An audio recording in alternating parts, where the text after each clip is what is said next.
Halo anak-anak hebat semua. Assalamualaikum warahmatullahi wabarakatuh. Apa kabar semuanya? Yang soleh dan soleha. Jumpa lagi dengan Ibu. Hari ini Ibu akan membawakan materi tema 2 udara bersih bagi kesehatan, subtema 3 memelihara kesehatan organ pernapasan manusia, pembelajaran 1-3 kelas 5.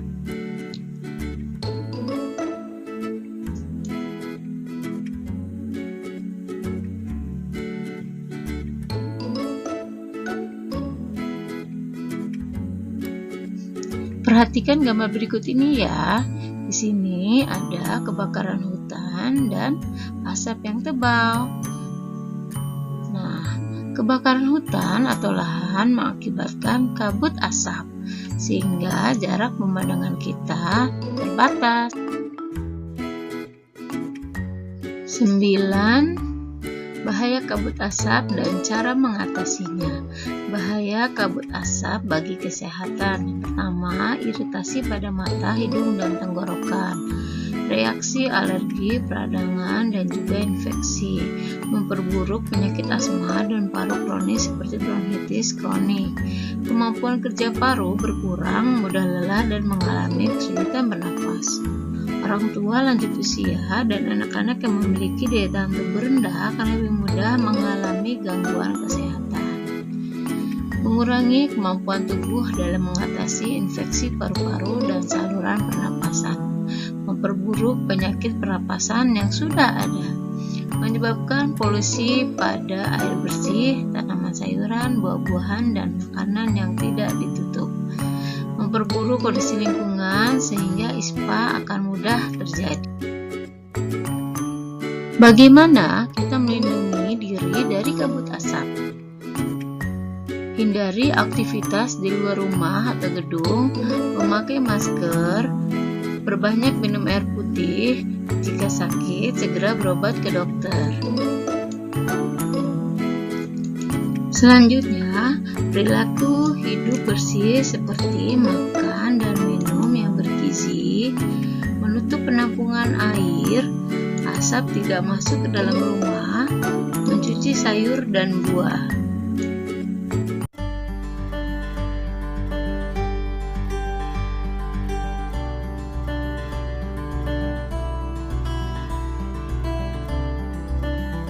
Pembelajaran kedua, perhatikan ilustrasi gambar berikut.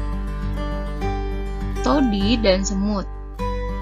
Intinya, Todi setelah makan manis, dia malas untuk membersihkan rumahnya dan badannya, sehingga Todi terbangun gatal-gatal dan bentol-bentol. Contoh selanjutnya, contoh gambar bercerita. Ya, di sini ada gambar bercerita seperti komik dan buku cerita. Perhatikan ya. Kalian tadi sudah melihat ya buku cerita dan gambar bercerita. Nah, kalian pasti sudah tahu ciri-ciri karya gambar cerita. Yang pertama, memudahkan pembaca dalam memahami suatu penjelasan atau cerita. Yang kedua, memberikan gambaran singkat isi tulisan atau cerita yang disampaikan. Yang ketiga, menambah nilai keindahan sajian sebuah tulisan atau cerita. Yang keempat, membuat pembaca terlibat secara emosional dalam membaca cerita. Yang kelima, menyajikan gambar sederhana sehingga pembaca mudah mengerti karakteristik tokoh-tokoh dalam cerita. Cara memelihara organ pernapasan. Pertama, menjaga kesehatan organ pernapasan. Dengan cara apa? Makanan yang bergizi, olahraga teratur, cukup istirahat, dan posisi tidur yang benar. Yang kedua, menghindari zat-zat yang dapat merusak organ pernapasan. Apa saja? Tidak merokok, memakai masker di tempat yang kotor dan berdebu, mengurangi makanan dan minuman dingin. Yang selanjutnya, menghindari makanan dan minuman bergula dan banyak kimia. Merawat organ pernapasan. Apa saja ya? Membersihkan rongga hidung secara teratur, memeriksa kesehatan pernapasan secara teratur ke dokter. Dan yang terakhir, menjaga kesehatan lingkungan sekitar.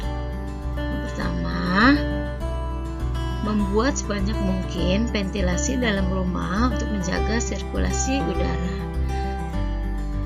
Menanam tumbuhan hijau, menjaga kebersihan lingkungan, mencegah ruangan lembab. Yuk membuat poster kesehatan. Di sini ada contoh poster kesehatan tentang jaga diri dan keluarga Anda dari virus corona yang sedang marak di tahun ini. Yuk kalian mencoba ya untuk membuat posternya.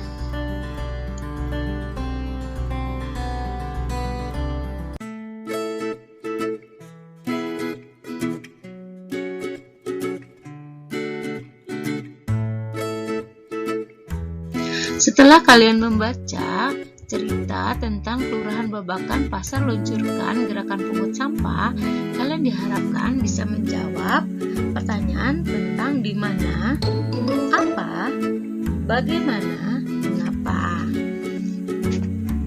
Seperti yang pernah diberitahukan tentang kalimat tanya tersebut. Yuk perhatikan ada gambar berikut. Di sini ada gambar pemulung. Ya, bagaimana ya jika kita tidak ada pemulung? Pasti sampah sudah berserakan dan banyak menumpuk sehingga menyebabkan penyakit dan yang akan menyebar kemana-mana. Berikut benda-benda hasil daur ulang yang telah diambil oleh pemulung. Apa saja ya yang sudah dibersihkan dan dibuat daur ulangnya? Ya, ada tas, ada botol, ada tutup botol, dibuat kreasi menjadi kerajinan tangan yang menghasilkan. Menghargai kegiatan usaha ekonomi orang lain. Pelaku kegiatan ekonomi terdiri dari produksi, distribusi, dan konsumsi. Kegiatan produksi, orang yang terlibat adalah tenaga kerja. Pemakaian tenaga kerja dimaksudkan untuk memperlancar kegiatan produksi. Tenaga kerja akan memperoleh balas jasa dari produsen berupa upah atau gaji dari produsen. Selanjutnya, barang hasil produksi akan disalurkan kepada konsumen atau masyarakat oleh distributor. Dari kegiatan penyaluran barang tersebut, distributor akan memperoleh keuntungan. Contoh distributor adalah agen, pedagang besar, dan pedagang eceran. Konsumen adalah pihak yang mengkonsumsi barang dan jasa untuk memenuhi kebutuhan hidupnya. Barang dan jasa diperoleh dari produsen secara langsung atau melalui perantara distributor. Menghargai kegiatan usaha ekonomi orang lain. Amatilah pakaian yang kamu kenakan. Bagaimana berlangsungnya proses produksi pakaian. Proses menghasilkan pakaian membutuhkan waktu yang lama. Untuk membuat pakaian produsen, pakaian membutuhkan bahan baku berupa kain dan benang. Kain dapat diperoleh dari perusahaan pemintalan benang. Bahan baku benang berupa kapas yang dihasilkan dari perkebunan tanaman kapas.